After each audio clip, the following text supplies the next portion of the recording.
Groups which have all-powerful leaders who control the environment, control all information, and eventually control the way their followers think, have one basic thing in common. They have found people who are willing to take that essential first step of surrendering to an authority figure they hope has all the answers. Throughout history, many people have taken that first step, sometimes joining a small group, sometimes a large group, and sometimes a group that engulfs an entire nation.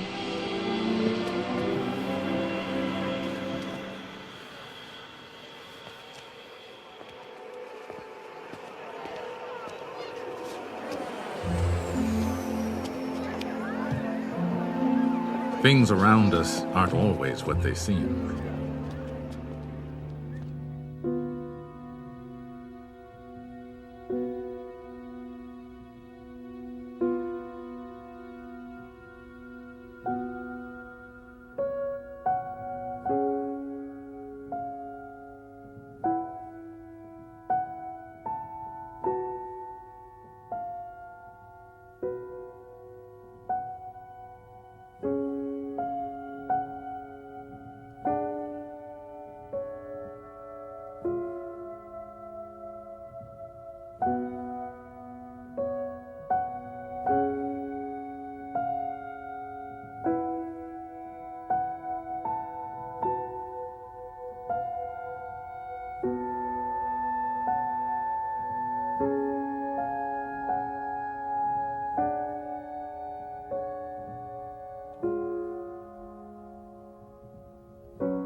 Probably going to be the most simplest one for you to answer, but what if you're wrong? Well, what if I'm wrong? I mean, anybody could be wrong. We could all be wrong about the flying spaghetti monster and the pink unicorn and the flying teapot. You happen to have been brought up, I would presume, in the Christian faith. You know what it's like not to believe in a particular faith because you're not a Muslim, you're not a Hindu. Why aren't you a Hindu? Because you happen to have been brought up in America, not in India. If you've been brought up in India, you'd be a Hindu. If you were brought up in Denmark in the time of the Vikings, you'd be believing in Wotan and Thor. If you were brought up in classical Greece, you'd be believing in Zeus. If you were brought up in Central Africa, you'd be believing in the great Juju up the mountain. I mean, there's no particular reason to pick on the Judeo-Christian God in which by the sheerest accident you happen to have been brought up and ask me the question, what if I'm wrong? What if you're wrong about the great Juju at the bottom of the sea?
It was kind of interesting, you know, in the early 1990s when the top of my head blew off and I kind of was staggering around trying to make sense of what was happening to me, because suddenly I was seeing the world in a very different way, and I was seeing myself in a very different way.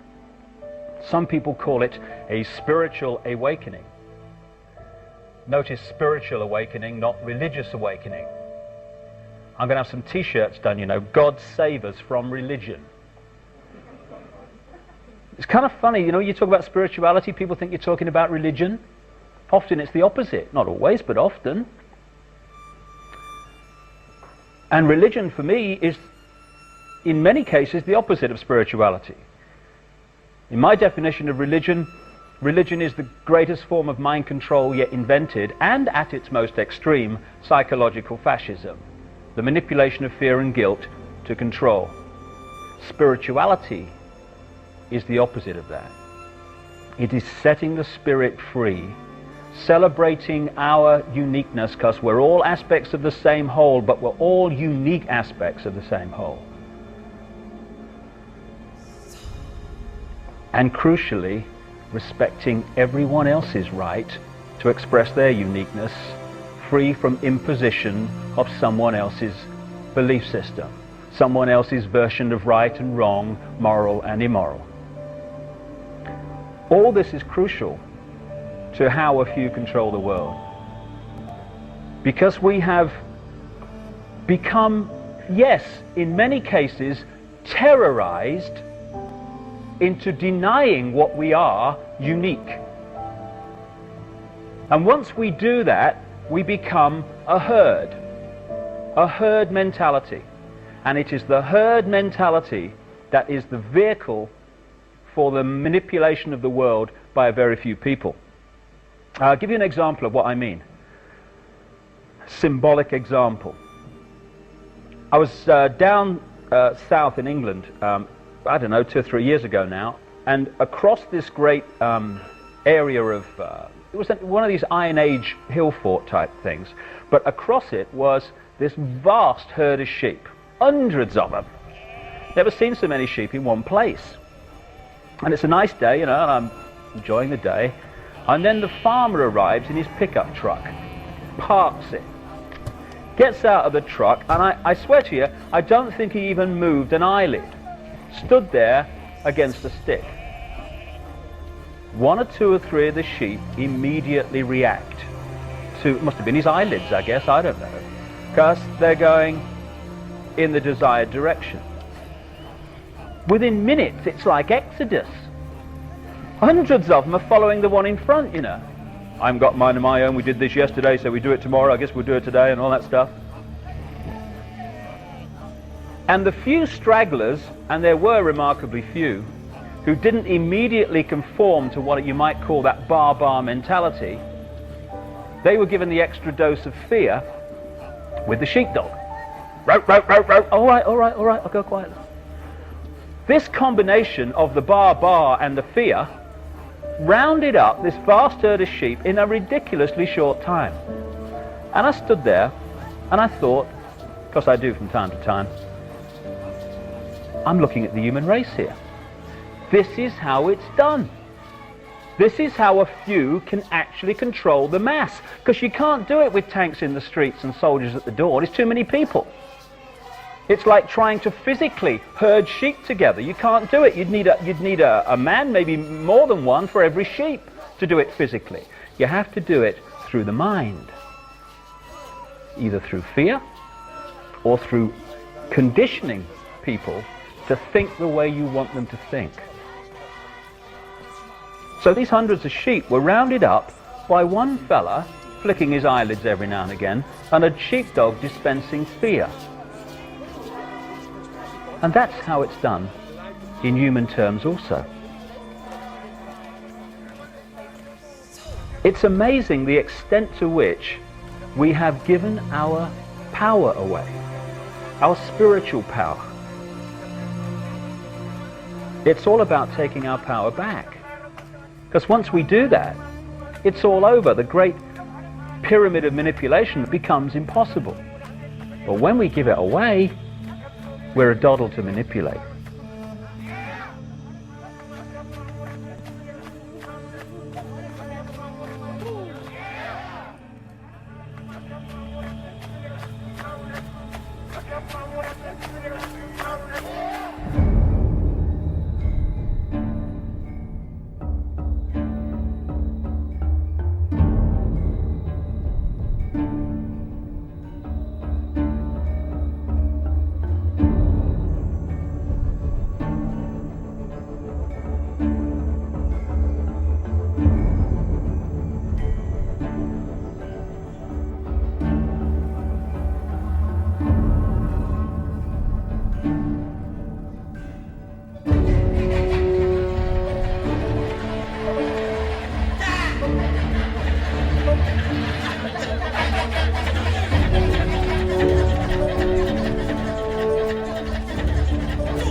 important it is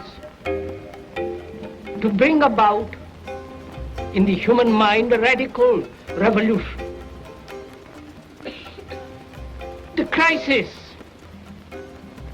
and there are always crises in the world, especially now, it seems to me, is a crisis in consciousness.